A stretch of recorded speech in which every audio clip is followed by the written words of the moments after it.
Hi everybody, welcome to Munich Tour Tips TV. It's Alan here and we're at the Munich main station, about to get on an ICE train to Nuremberg. Return trip approximately €100, travelling first class today guys. And again, Nuremberg is another great destination if you've got a spare day in Munich. You can do a day trip there, setting off at around about 8 o'clock in the morning, getting back at around 6 PM in the evening.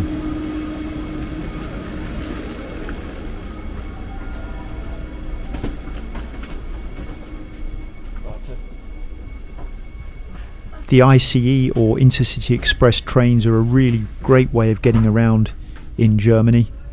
My personal preference is to travel first class if you can do that, because you get a lot more room in the train.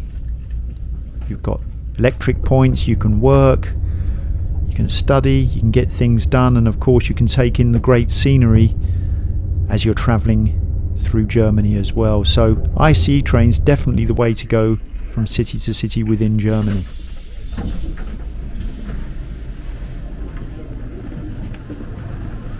So disembarking at Nuremberg station, and whilst in Nuremberg today folks, I'm going to be taking in a few points, a few locations that you might want to visit when you come over here if you're interested in your Third Reich history.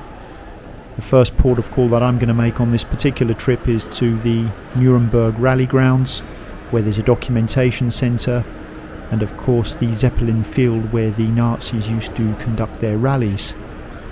After going over to the rally grounds, it's a case of coming back to the city itself, into the old town, and taking a walk through there so that you can see what that's all about as well.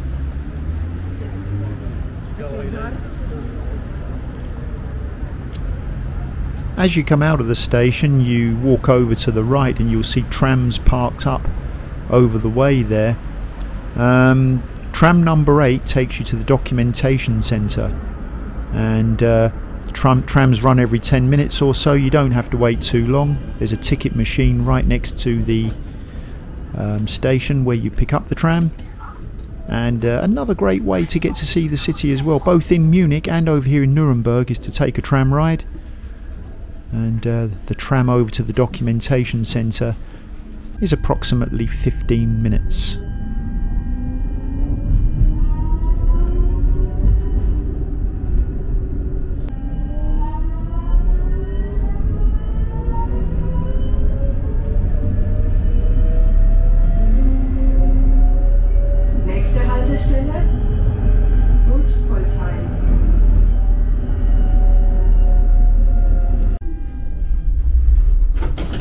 As you disembark the tram, once you've arrived at the documentation centre, the first thing that greets you in terms of buildings is that Congress Hall in the neoclassical style that the Nazis preferred. I decided to take a little walk around the area. There's a lovely lake just adjacent to the Congress Hall and documentation centre.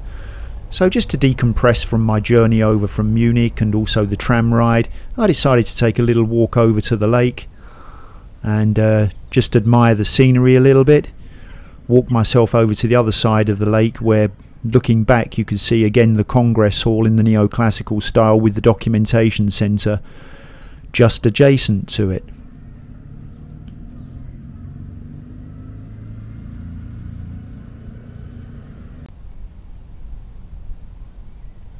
I was very lucky on this particular day in that the weather was really nice over in Nuremberg. This is in May 2023, and we'd actually had awful weather up until this point, so it was quite nice to go over to Nuremberg and experience some nice weather as well as the great city and the rally grounds, etc.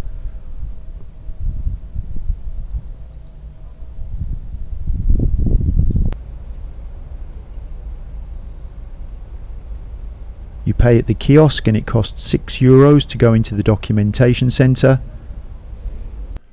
Currently it's only a temporary exhibition in May 2023 because they're doing an upgrade. By the time you make your visit, it may well be that the renovation has been completed.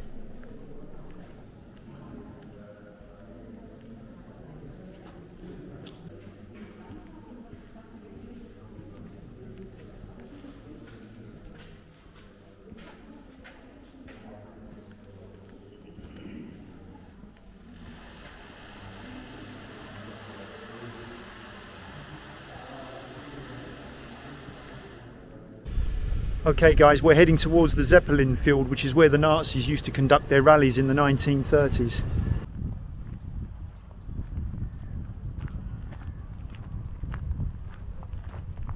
The Zeppelin field is a little bit of a walk from the documentation centre, so be prepared with comfortable walking shoes if you're coming over here. You cover quite a lot of ground just to get to see the rally grounds and the surrounding areas.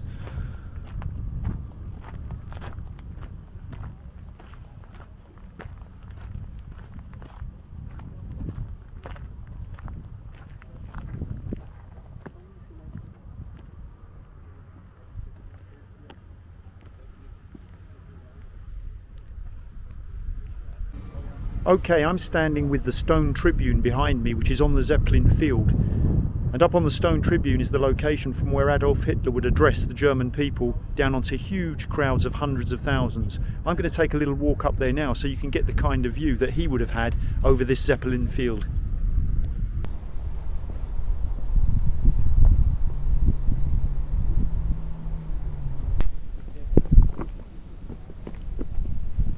Before coming over to the rally grounds, guys, it may well be worth watching that Nazi propaganda film Triumph of the Will, which was released in 1935 and based on the Nuremberg rallies of 1934.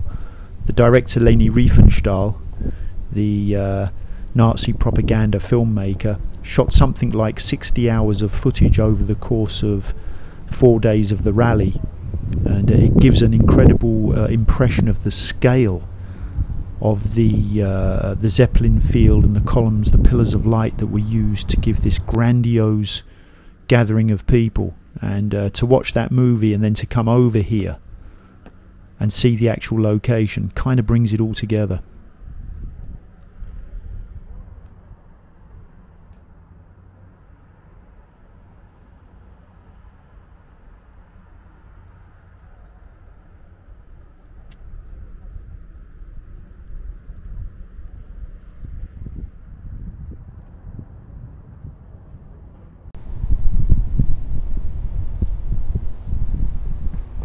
So eventually, after spending some time at the rally grounds, it's time to make my way back and go back to the old town of Nuremberg to have a look at this this magnificent city.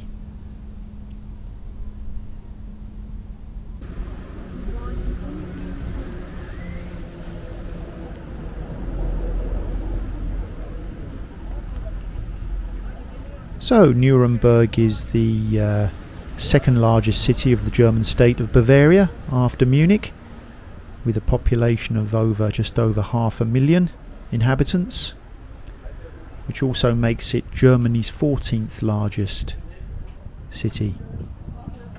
It lays on the river Pegnitz and is very, very unique in its architecture. There are many institutions of higher education in the city, including the University of Erlangen-Nuremberg, with 39,000 students, and it's Bavaria's third largest and Germany's 11th largest university, with campuses in Erlangen and Nuremberg. Definitely a must visit in the city as well is the Nuremberg Castle, with its many towers. It's one of Europe's largest castles, and the Staatstheater Nuremberg is one of the 5 Bavarian state theatres showing operas, operettas, musicals and ballets. FC Nuremberg is the most famous football club of the city and one of the most successful clubs in Germany. Nuremberg was also one of the host cities for the 2006 FIFA World Cup. The city is first documented in the 11th century in 1050, when Nuremberg is mentioned as the location of an imperial castle between the East Franks and the Bavarian March of the Nordgau. Going back to the 13th century as well, Nuremberg was the location of pogroms against the Jewish community in the city, which is kind of bizarre when you think of the Nazi past of the city from 1933 to 45. The cultural flowering of Nuremberg was in the 15th and 16th centuries and made it the centre of the German Renaissance. In 1525 Nuremberg accepted the Protestant Reformation, and in 1532 the Nuremberg Religious Peace was signed, there preventing war between the Lutherans and the Catholics for 15 years. During the Nazi era, Nuremberg held great significance because of the city's relevance to the Holy Roman Empire and its position in the centre of Germany. The Nazi Party chose the city, as mentioned previously, as the site for its rallies. On the 2nd of January 1945, the medieval city centre was systematically bombed by the Royal Air Force and the US Army Air Forces, and about 90% of it was destroyed in only 1 hour, with 1,800 residents killed and roughly 100,000 displaced. In February 1945, additional attacks followed. In total, about 6,000 Nuremberg residents are estimated to have been killed in the air raids. Nuremberg was a heavily fortified city that was captured in a fierce battle lasting from the 17th to the 20th of April 1945 by the US 3rd Infantry Division, 42nd Infantry Division and 45th Infantry Divisions, which fought house to house and street by street against determined German resistance, causing further urban devastation to the already bombed and shelled buildings. Despite this intense degree of destruction, the city was rebuilt after the war and was to some extent restored to its previous pre-war appearance.